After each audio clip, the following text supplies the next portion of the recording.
everyone, welcome back to our writing test series. I think last week I didn't do this, so sorry about that. I was just extremely tired. But maybe I'm thinking this week I could do two of these, maybe for a month or so, because some people have said that it would be better if I could do more of these, because again, I understand a lot of people struggle with writing, and this can kind of help you, a lot of you. So let's see what we have for today. Some people believe that the experiences children have before they go to school will have the greatest effect on their future life. Others argue that experiences gained when they're teenagers have a bigger influence. Discuss both views and give your own opinion. Okay, pretty standard. I think we've done tons and tons of discursive essays, but that's just how it is. They're very, very common. Okay, I'm seeing that the formatting isn't right, so just a second, let me change.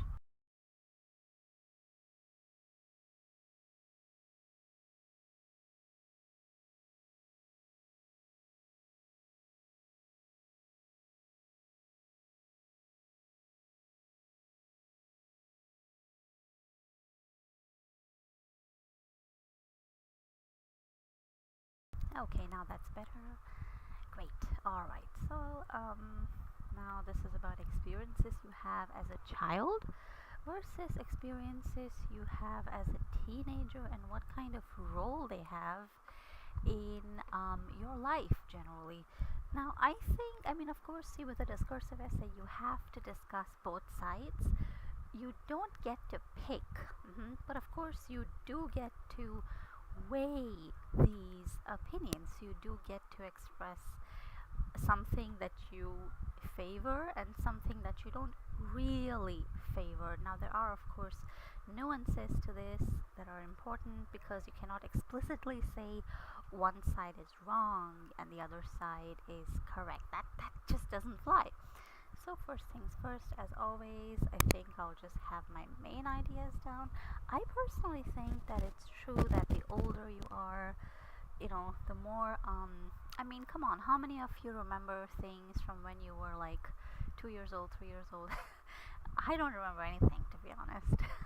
Maybe that's because I'm older, but I mean, I don't even think an 11-year-old or a 12-year-old would remember much from such a young age. I mean, before you go to school, right?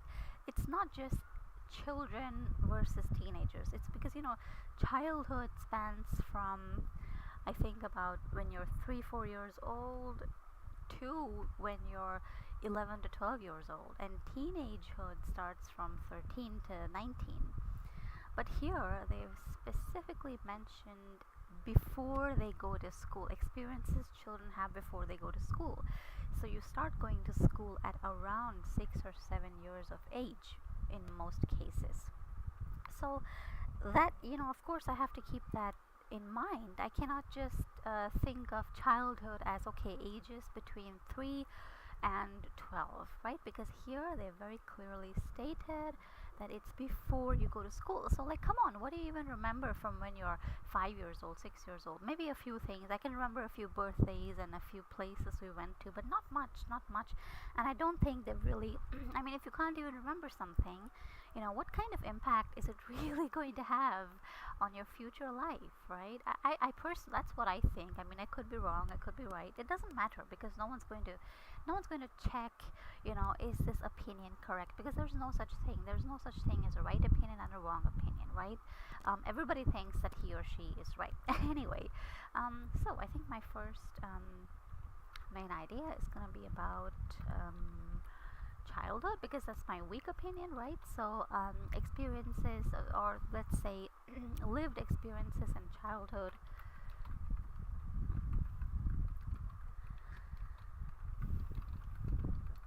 may provide some insight into a person's future life. So they probably talk about, adulthood, into a person's adult nature, or life, something like that. And then I have the other side, that's main idea 2. I don't like the font, I'm going to change that. We are coming out with a book of essays pretty soon. I think by next month, that's 1st of July, hopefully, we should have the book ready for publishing. So I'll put it up on our website, and it'll have a glossary. So what I'm planning to do is I'm going to collect a bunch of essays that I've written and put them into a book, but also a lot of the words that I use tend to be not just words, but phrases, collocations, phrasal verbs, stuff like that. I'm going to put them all together, have a little explanation for what those words mean, how you can use them, and hopefully I'll have that ready by July 1st, and you'll be able to buy it on Amazon and from my website as well, of course. So that should be good, because I understand not everyone has the time to watch all these videos, and of course if you have, let's say, like a few days before your exam, you might benefit from just having a book instead of having to go through these 45-minute 1-hour videos. Okay, and then I have you've got to start with however, because you're contrasting. Of course you can use other words. It's not necessary that you have to use however, not at all important, not at all compulsory. You can choose any word that really has similar meaning, although, despite, stuff like that. Okay, so experiences gained as a teenager. Okay. Experiences. Let's see. I don't want to reuse the word experiences too often, so I have to be careful about that. During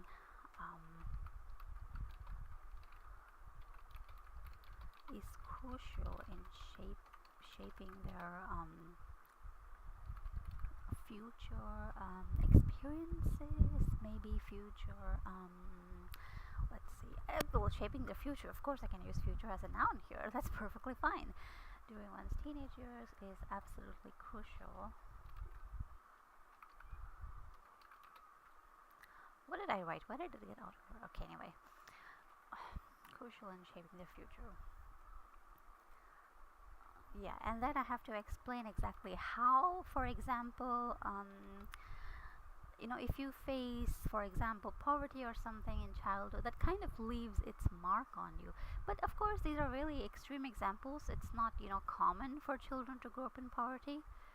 I mean, well, yeah, I mean, maybe it is, because if we're talking globally, but anyway, you don't have to worry about being super accurate and stuff like that. It's not important at all. But there can be, for example, if you lose a parent when you're really young, yeah, that is something that definitely leaves a mark, right? Of course, the same thing would happen even if you're a teenager, but it's different losing a parent when you're, let's say, 16 versus when you're 3 years old, right? It's different. So yeah, there are, of course, certain I can call them life-changing, or I can call them well, I could just call them life-changing. That's fine.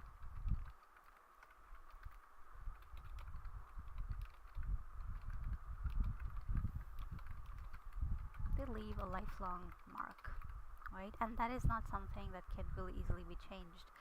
And then what else? Parents, care, upbringing, vital during early years. Because there can be, for example, there are parents that may not really be taking care of their children when they're really young, especially when you're a baby or a toddler, you're 3, 4, 5, 6 years old. A crazy amount of development takes place, and if you don't get enough nutrition, or if you face abuse, right, that can permanently cause damage. It can cause, of course, not just physical damage, but more importantly, developmental damage. There have been cases, there have been cases of feral children, very rare, of course. Just a second. Okay, yeah, so as I was saying, there have been cases of children who were, it's super rare, but you'll find some pages on Wikipedia about this. So they were not exposed to the outside world, and they didn't get enough nutrition. They were locked away, and they didn't even develop communication skills. They were rescued, but they couldn't like they were born fine, they were born normal, right? But because of how deprived they were when they were really young as children, they couldn't even speak, and they would essentially they would behave as if they were developmentally disabled, which, I mean, of course they were. That's the kind of, you can be born perfectly normal, but if you have those experiences in childhood, it can, permanently alter your life. So there are, cases, but those cases are pretty rare. I mean, how many people do you personally know that that's happened to? I would bet that very, very, like, less than, 1% maybe of all children have experienced something as crazy as that. So yeah, lack of care, or care, whatever you'd like to name it. What else? Let's see. I think also having a good environment is important. But I've kind of already included that in upbringing, so it's just covered. I don't have to repeat that. I should think of something else. Let's see. What else could I write here? I'm a bit confused. Maybe I'll just do this here. Yeah. Events remembered much more easily, right? Obviously, compared to, I mean, come on, I don't remember anything from when I was 3, 4, 5, 6 years, barely anything. But I think when you're a teenager, it's really when you develop. Teenagehood is like the middle ground between childhood and adulthood. So many important events in teenage life. You graduate high school, right? I mean, it's the whole. You're being prepared to be an adult, right? What else? Might get your first car, might get your first job. All these things, they shape you, right? Your first job teaches you the value of money, your first maybe crush or whatever. Like, these are all really important experiences. You might learn to drive, you might learn to, cook for yourself, right? You have greater freedom as a teenager, right? You graduate high school when you're 16, 17, and that's like your life changes, right? So how you react, what you do after these events, that has a greater impact. Going from, being a child at home and then going to school for 6 hours a day, yes, that's of course a big change, but it kind of, your life remains the same for the next, I would say, 6 to 8ish years, right? And then you become a teenager, then things start changing for you. You become mature pretty quickly. From compare a 12-year-old who is not a teenager but just a child to a 14-year-old. There's a huge difference. But if you compare, let's say, a 5-year-old, let's say a 7-year-old and a 9-year-old, of course there's a difference, but it's not so huge, right? So yeah, these things really shape you. And again, why do I only have 2 ideas for each? Okay, sometimes you might feel like, oh, I've combined a lot of things into just one supporting idea. So, you might want to check for that. I think in my case, it's fine. Okay, why else are your teenage experiences more likely to shape you as an adult? We experience a lot of, you experience adult life in many ways, yeah? So, like driving for your first time, getting your license, getting your bank account, stuff like that. And you get more independence as well. Essentially preparing yourself, for college, living away. Not living away, but preparing yourself, right? So that's your entry into adulthood, right? Okay, and here, childhood. Let's say, what important experiences do people have during childhood? What else could I possibly say here? I think I've talked about certain traumatic events like poverty, loss of a parent, divorce, and then of course you have nutrition, care, upbringing, your family. Let's see. I just cannot find what I should be writing here. I think I'll just continue anyway. I'm sure it'll strike me. And again, I don't normally recommend this to everyone, of course, but sometimes once you get started, see, my brain is still working on this, right? It's not stopped. I haven't like forgotten about my idea number 3, that's blank, right? It's still going to be working on that, so I might as well just, instead of wasting my time, I might as well just write my introduction, right? So let's see, it's about experiences you go through. Okay.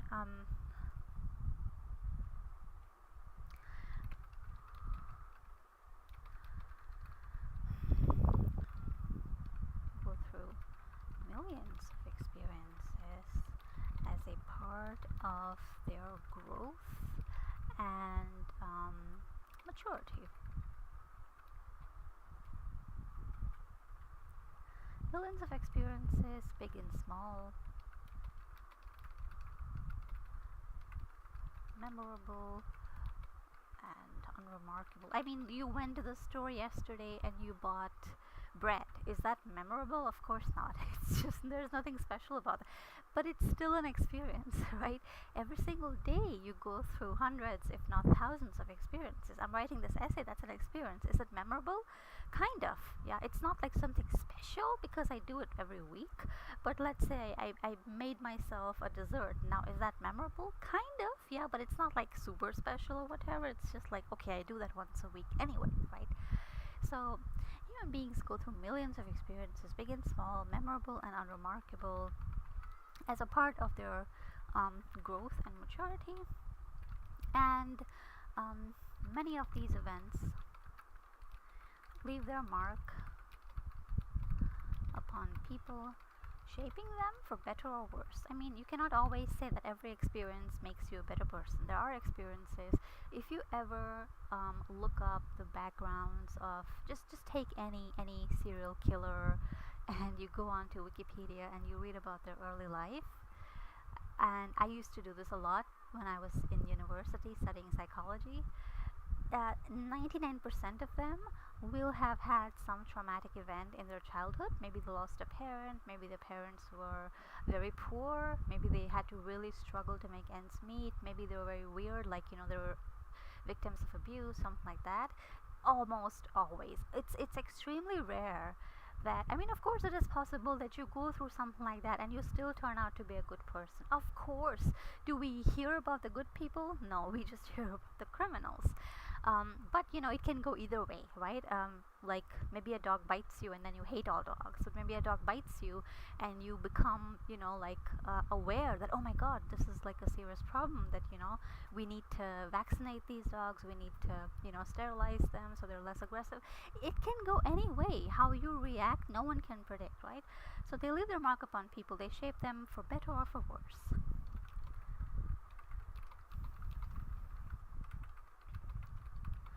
While the importance of what seriously, while the importance of childhood experiences,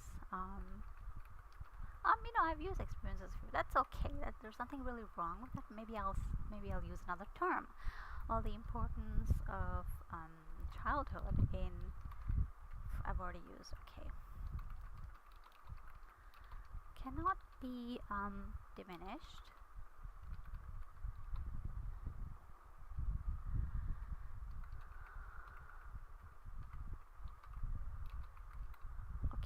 In molding people, it's always better to use the plural people, right? I'm not talking about a single person. So people's teenage years almost always tend to, I'm not going to say always, right, because that's a generalization, but if I say almost, that's fine. Almost always tend to have a greater impact on who they become as adults. Bam, there we go. I think I'll just start. Maybe I'll just spend a minute thinking about idea number 3, right? And as you can see, I mean, it doesn't matter who you are. You can't. There's different ways in which you'll react to these questions, right? I mean, right now I'm thinking, oh, what do I write over here? Oh, I don't know why this gap is so huge. I don't like it. I'm gonna change it. Just a second. Now that's better. Okay. So yeah, you might think that, oh, only I struggle with idea generation, but lots of people struggle with idea generation, right? And it's not always a quick process. It depends on the kind of information you already have. I'm not saying you have to be an expert, but general knowledge is important. I mean, it doesn't matter. It's not for English. It's for any language exam, right? I had to I took an exam a couple months ago and I had to write like a dialogue and stuff like that. I mean, I would not have been able to do that if I, didn't have general knowledge, right? Okay. Let's see.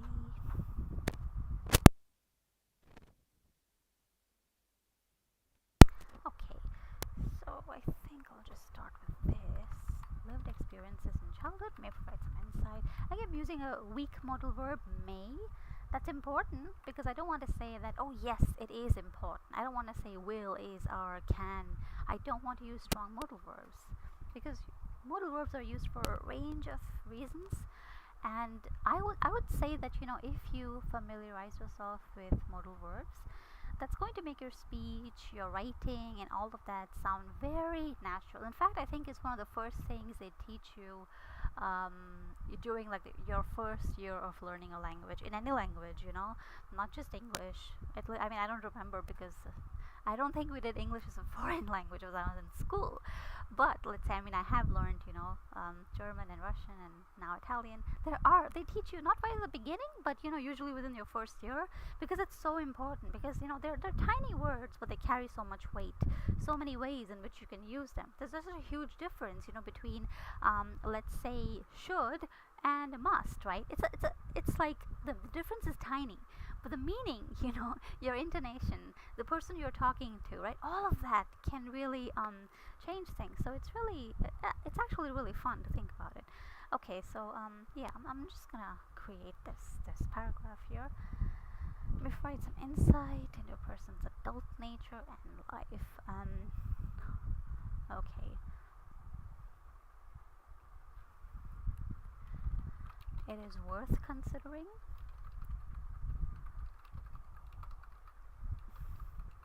many traumatic events, such as the loss of a parent, especially a mother, or traumatic events such as or poverty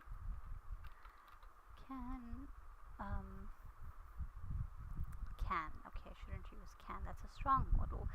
The main traumatic events such as loss of a parent or poverty could really leave a lifelong mark on a person that even therapy cannot really resolve, right? You always have a wound if you've lost a parent at a young age. Maybe you try to replicate those patterns as an adult. Let's say maybe you grew up really, really poor, right? And you grow up, you become an adult, you get a good job, you don't have to worry about money anymore. Does that mean that that wound is closed? No, because you may, for example, compare yourself to someone who didn't experience poverty, right? The way that these people would spend their money is going to be different. Maybe the person who grew up in a poor household, who experienced the hardships of poverty, hunger, etc., even though they aren't well, they're going to be more cautious, right? They're going to worry about every penny, every cent, right? Compared to the person who had a normal upbringing, right? They're not going to be so concerned about saving a buck here or there. So unless you actively work on it, right? Because very few people do, you probably are not going to, fix that wound that you have, right? You're not going to build a healthy relationship with money. Again, it's just an example. Okay, so it is worth considering. Traumatic events could really leave lifelong mark on a person that will forever. Okay, why am I using a strong word? That would forever impact their life, right, and their interactions with others. Yeah, maybe, for example, you've lost a parent when you're really young. You're always going to look for that motherly or fatherly figure, maybe, right? Not always. Doesn't happen with everyone. Some people are aware that, oh, I have this wound, and they, go on and form healthy relations. That's why we say, mother issues, daddy issues, etc., right? That's why it's such, common parlance, right? Okay, I think that's good enough. It is worth considering that many traumatic events could really leave a lifelong mark on a person that would forever impact their life and their interactions with others, whether it's positive or negative. Of course, usually tends to be negative. unless they actively work on healing their trauma, right? Through therapy or whatever. I don't have to explain so much. That's okay. I'm not writing a thesis. Okay.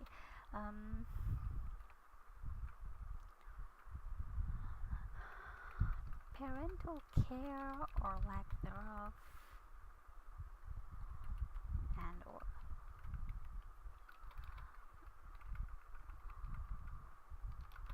is another major contributing factor to a person's life.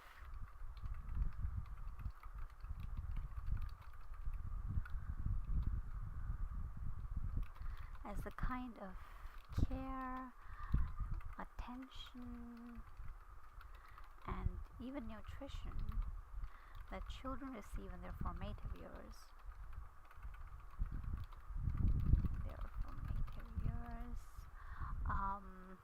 Can either,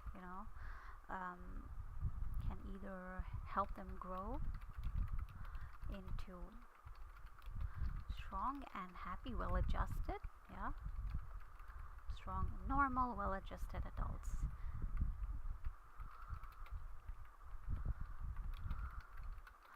Or somebody who let me just read my whole sentence again. Parental care and or lack thereof is another major contributing factor to people's adult lives, as the kind of care, attention, and nutrition that children receive in their formative years can either help them grow into normal and well-adjusted adults or prevent them from being able to do so. And then I need one last idea. Let me see. Okay, when you're a child, what do you do when you're a child? You cry, you poop, you eat. What else do you do? Okay, then when you're 2 or 3 years old, you start to experience the outside world. Maybe when you're very young, you're still just at home, but then you get people who come to your home and meet you. But then you go out to parks, you meet other children, you meet other adults. You learn some crucial interaction patterns, like you learn how to socialize. But maybe if you don't get enough socialization, I think that can also be another factor, right? If you don't get to interact with other human beings, you're going to have a tough time doing that later on, because for the first 6 years of your life, if the only people you interact with are your direct family members, you're going to find it really tough to exist in a school environment, to open up to other people. So yeah, I think I would say that as well.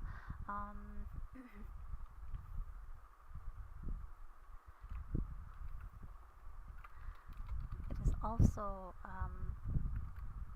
pertinent to realize the impact of childhood socialization.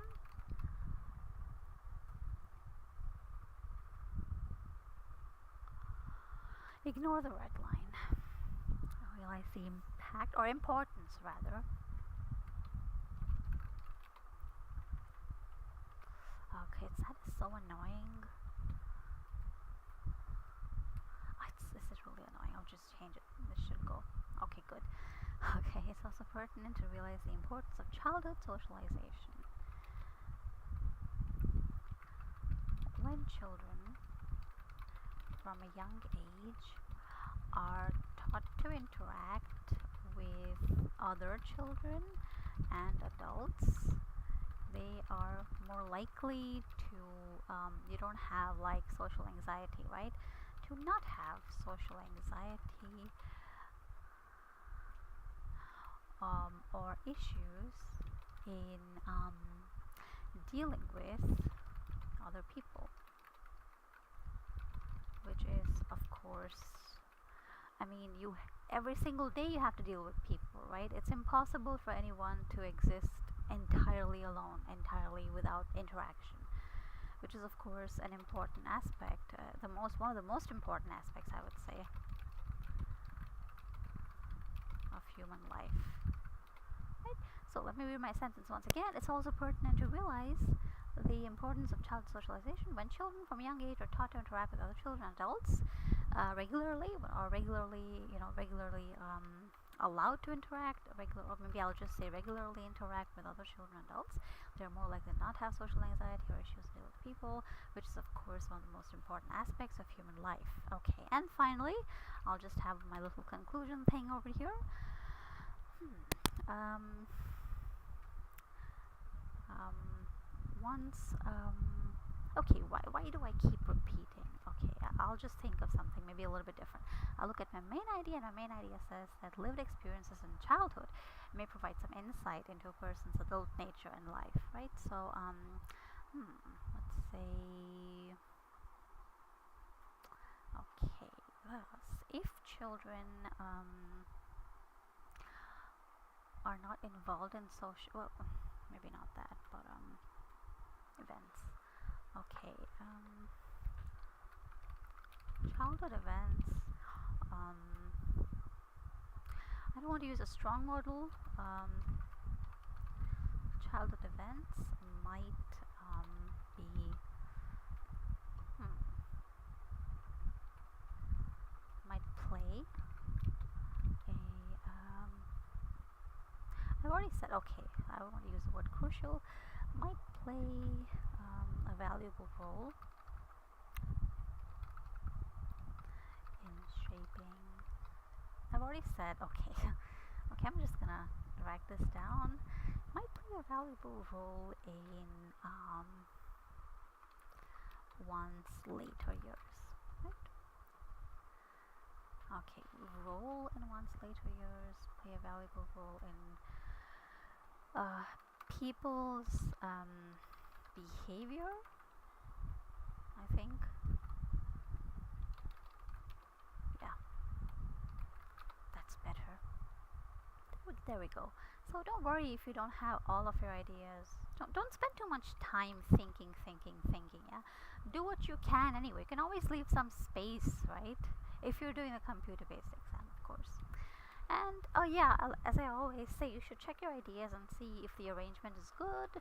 I think here it's fine. Events, remember, you get a lot of importance. I think it's pretty good. Perhaps the most important, I think, issue, not really an issue, but factor here.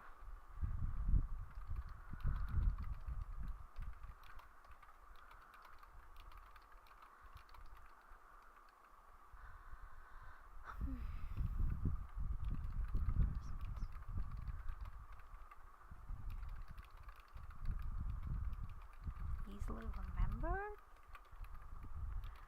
compared to events from childhood, obviously, which as a result have a greater impact on their personality and actions, right? Yet another, let me see, I've already used crucial, important events in teenage life. It is worth noting during teenagehood, during one's teenage years, I think I've already said teenage years, okay.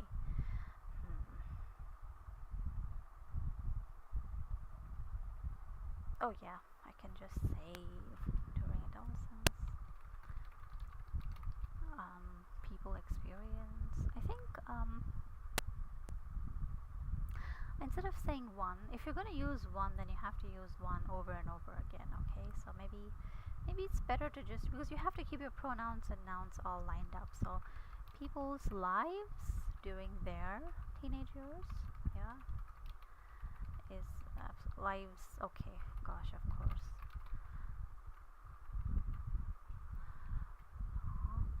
Events from their teenage life are more easily remembered. During adolescence, they also undergo many important events.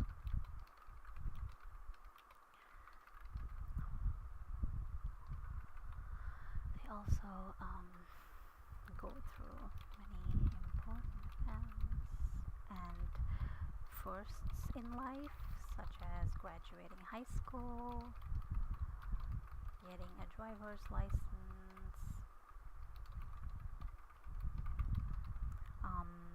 getting their first job, right?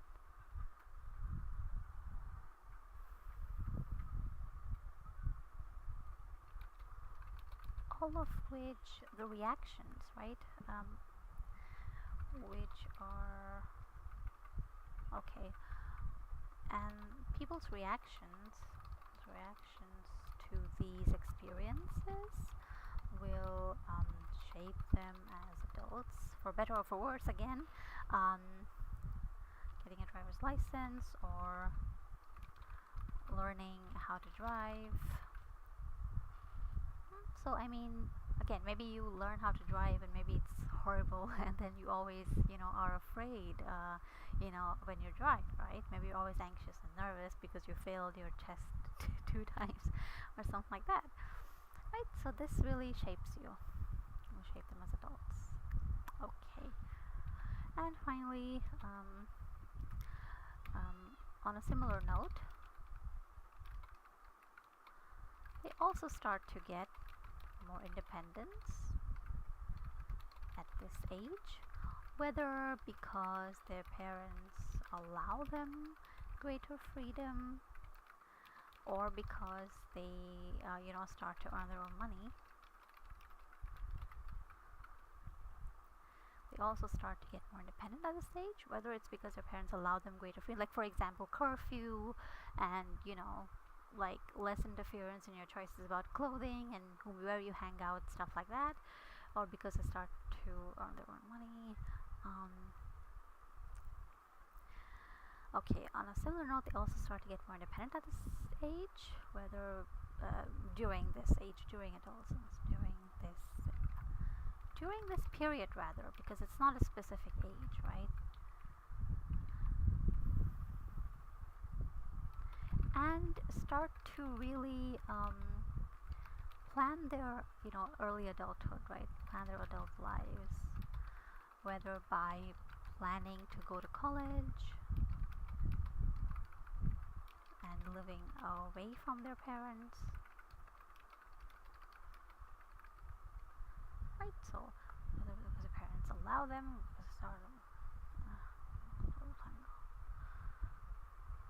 okay, I don't know. For example, we're planning to go to college and living away from their parents, which really signals their entry into adulthood, right? The way that you react to these things, the first time you live alone, all of that, it tells you more about yourself. So they really get to understand who they really are, yeah, and helps them understand who they really are. Understand themselves rather, I think.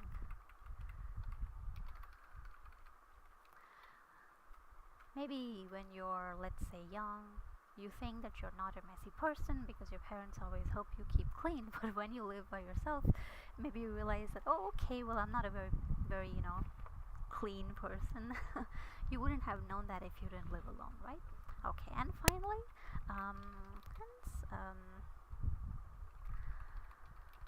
adolescent experiences have a greater role to play in who one becomes as an adult. There we go, and there it is. And finally, I'll have my conclusion. So, in conclusion, it is evident that, just keep this super simple, no need for any shenanigans here. In conclusion, it's evident that although the importance of childhood events cannot be downplayed, should not be downplayed, of course, although importance of childhood events should not be downplayed, right? They are important, yes, we're not saying they're not important, but we are saying that teenage years, the experiences you have and have a greater impact, so should not be downplayed. It is evident that although the importance of childhood events should not be downplayed, let's see, you're okay. The volume is low. Okay, well maybe yeah. I'm not sure why actually these days. I don't know if it's something wrong with my microphone or because. Okay, well, just let me know if it's better now.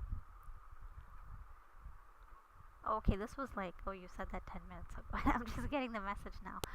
Okay, it's evident that although the importance of childhood events should not be downplayed, the experiences one has in one's, let's say, we could maybe say during. A lot of people might say juvenile years or whatever, but it kind of sounds a bit weird. We usually say juvenile in legal terms, right? This person's a minor, this person's a juvenile, whatever. So I would avoid using that because it's a different field entirely. Yeah, don't use jargon. Yeah, it's okay if you repeat certain terms. That's fine. That's okay. There's nothing wrong with that. It's more important that you use appropriate vocabulary instead of always using a new word. Because I mean that's just ridiculous anyway. Okay. So let's see. I've got importance of childhood events should not be okay. So I'm reading it for the fifth time. That's okay.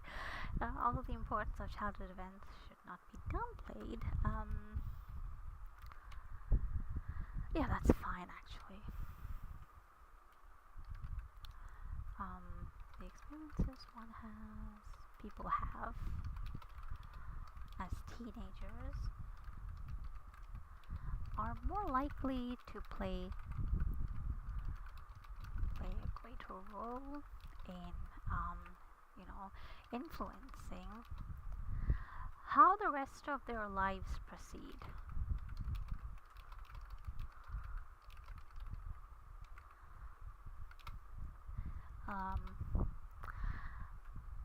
Let's say if one wishes to have a bright future, or if parents, especially if parents want to ensure a bright future for their children,